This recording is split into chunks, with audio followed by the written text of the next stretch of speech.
तो जय श्री राम गाइस। कैसे हैं आप लोग? मैं बहुत अच्छी हूँ और आप लोग भी अच्छे होंगे ईश्वर की कृपा से। और ये देखिए मेरी बेटी अभी सो रही हैं। ये देखिए सुबह हो गई है गाइस। आज धूप बहुत अच्छी निकली है। धूप कल भी अच्छी निकली थी गाइस।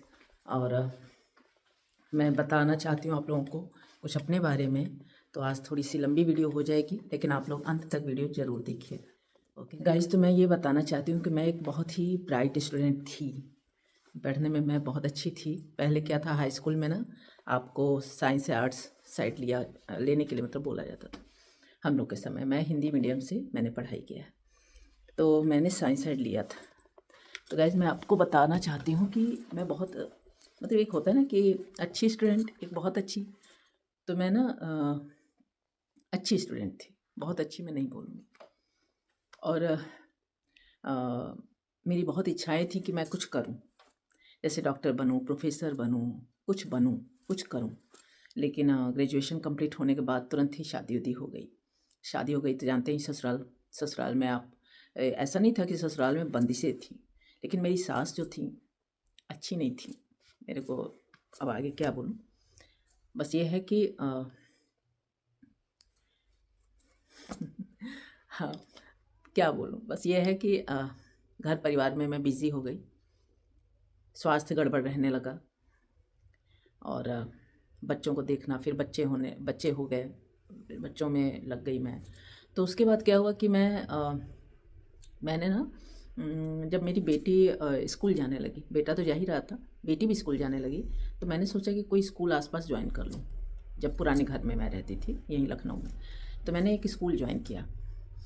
तो वो 8th तक स्कूल था और मुझे वहाँ पर ना सभी क्लासेस में अलग अलग सब्जेक्ट के लिए मतलब रखा गया था। जैसे फर्स्ट क्लास में इंग्लिश पढ़ा लिया, सेकंड क्लास में हिंदी के लिए, तो इसी तरह करके 8th क्लास तक जैसे साइंस हो गया, कोई हो गया।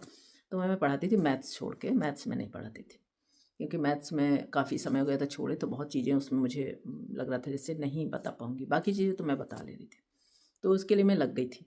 करीब 1 महीने मैंने पढ़ाया। 1 महीने के बाद क्या हुआ कि मेरी तबीयत ख़राब, मतलब 1 महीने तक मैंने पढ़ाया और हर शाम को मुझे फ़ीवर होने लगता था, क्योंकि मुझे माइग्रेन था, साइटिका था, सर्वाइकल, स्पॉन्डिलाइटिस, स्लिप डिस्क, सब कुछ। तो इतनी ज़्यादा दर्द ये बढ़ जाता था, क्योंकि 3 मंजिला स्कूल था, तो ऊपर-नीचे चढ़ना सीढ़ियों से, तो उससे क्या होता है कि मुझे ना फ़ीवर आने लगा। तो मुझे छोड़ना पड़ा, मैंने छोड़ दिया। 1 महीने बस मैंने पढ़ाया, जबकि प्रिंसिपल, टीचर सभी लोग बहुत प्रभावित थे, यहाँ तक बच्चे तक कहने लगे थे कि मैम आप बहुत अच्छे समझाती हैं, आप मत छोड़िए स्कूल। लेकिन मेरी मजबूरी हो गई थी, वो मैंने छोड़ा। कुछ समय तक मैंने रेस्ट किया घर में। फिर मेरा मन वो रहता था कि मैं कुछ करूँ, कुछ करूँ, कुछ काम करूँ, कुछ जॉब करूँ। मुझे जॉब करने का बहुत शौक था। फिर मैंने एक स्कूल जॉइन किया, वो प्री नर्सरी से लेके सेकंड क्लास तक के बच्चों के लिए। तो मैंने वो जॉइन किया, तो बहुत खुश थी मैं, स्कूटी से जाती थी और थोड़े समय मैंने पढ़ाया। फिर वही प्रॉब्लम, फ़ीवर वगैरह। तो मेरे हस्बैंड ने कहा कि तुम्हें फ़ीवर रहेगा तो तुम्हें जॉब की ज़रूरत नहीं है, तुम रेस्ट करो, जाने दो, ना करो। और मेरे पेरेंट्स ने भी यही बात कही, मेरे मम्मी-पापा ने, पिताजी ने। तो मैंने छोड़ दिया, मैंने नहीं किया। उसके बाद क्या हुआ कि समय बीतता गया, बच्चे, फिर मेरा बेटा high school, inter, high school में मेरा बेटा टॉपर रहा है, इंटर में टॉपर रहा है। मेरी बेटी भी हाई स्कूल में टॉप की, अभी मेरी बेटी 11th में है। तो पढ़ने में मेरे बच्चे बहुत होशियार हैं। मेरे हस्बैंड के पास टाइम रहता नहीं था, हमेशा ड्यूटी ड्यूटी, ट्रांसफ़र, ये वो, तो अकेले बच्चों को देखना होता था। ये हुई मेरी कुछ बातें। अब मैंने क्या किया है यहाँ पर, मेरे घर के पास जो मैं अब आई हूँ, जिस घर में मैं रह रही हूँ, मेरा जो नया घर है, यहाँ पर ना एक पास में एक अच्छा सा स्कूल है, कॉन्वेंट स्कूल है, इंग्लिश मीडियम स्कूल है। तो वहाँ पर चाहिए एक टीचर। तो मैंने अपना सीवी ऐसे ही डाल दिया था, अपने 2 पड़ोसियों के साथ, 1-2 पड़ोसियों के साथ जाके डाल दिया था। तो वहाँ से फ़ोन आया कि आपने सीवी डाला था, आप आके पढ़ाइए।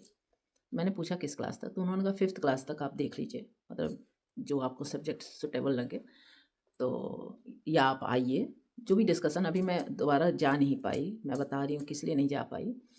तो मैं नहीं जा पाई क्योंकि वो ना मेरे मेरे किडनी में स्वेलिंग आ गया। मैं सीवी देकर आई, उसके 1-2 महीने बाद स्वेलिंग आ गई, या रहा होगा, मैंने जाँच-वाँच कराया तो उसमें स्वेलिंग आ गई। जब स्वेलिंग आई तो वहाँ के जो स्कूल के प्रिंसिपल हैं वो मुझे बार-बार बुला रही हैं कि आइए, आपने सीवी डाला था।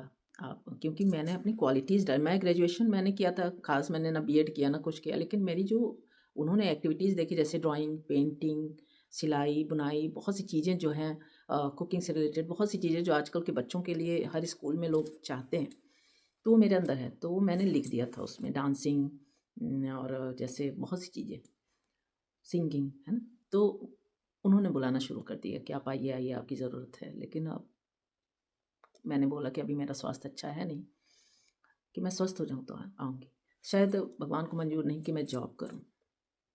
मुझे बहुत अफ़सोस होता है, इसलिए मैंने कहा आप लोग के साथ में ये सब अपनी मन की बातें थोड़ा-सा शेयर करूँ। तो किडनी में स्वेलिंग आ गई, उसका इलाज चला कुछ समय तक। वो ठीक हुआ तो यूट्रस में सिस्ट हो गया, काफ़ी बड़े-बड़े सिस्ट। तो उसका इलाज चल रहा है और मेरा माइग्रेन और साइटिका तो ठीक हो गया, लेकिन सर्वाइकल स्पॉन्डिलाइटिस और वो स्लिप डिस्क और एक नया ये क्या बोलते हैं सिस्ट।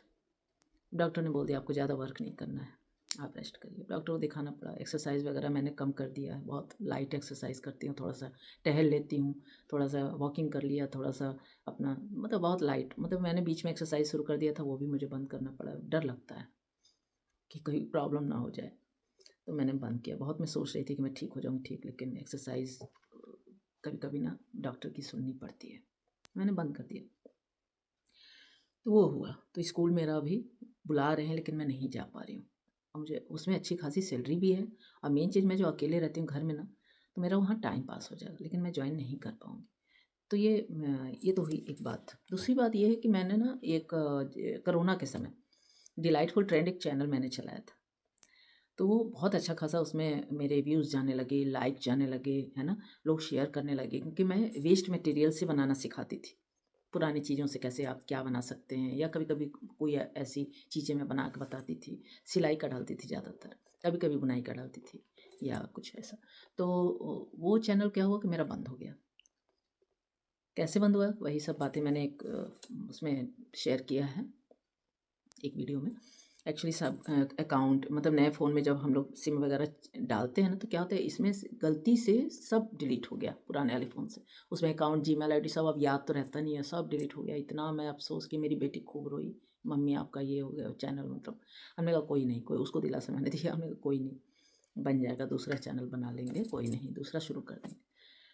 फिर कुछ समय तक मुझे भी अफ़सोस रहा कि बताओ अच्छा खासा उसमें सब्सक्राइबर हो गया था सब कुछ, है ना? उसमें अभी भी सब्सक्राइबर बढ़ रहे हैं बेचारे, वो कौन होंगे जो सब्सक्राइब कर रहे हैं, उनको पता नहीं कि मैं अब वीडियो उसमें डाल ही नहीं पाऊँगी। अगर वो सुन रहे हैं तो प्लीज़ मेरा ये नया चैनल जो है सीमाज़ लाइफ़ लेंस, इसको आप सब्सक्राइब कर लें। तो इसमें मैं बहुत सी चीज़ें ब्लॉग्स भी डालूँगी, सिलाई का भी, बुनाई का भी, घर के डेकोरेशन कुछ भी जो मैं करूँगी, क्योंकि जो मैं करूँगी वो ज़रूर इसमें इस चैनल में मैं अपलोड करूँगी। आप लोग तक पहुँचाने की कोशिश करूँगी। तो बस यही सब चीज़ें।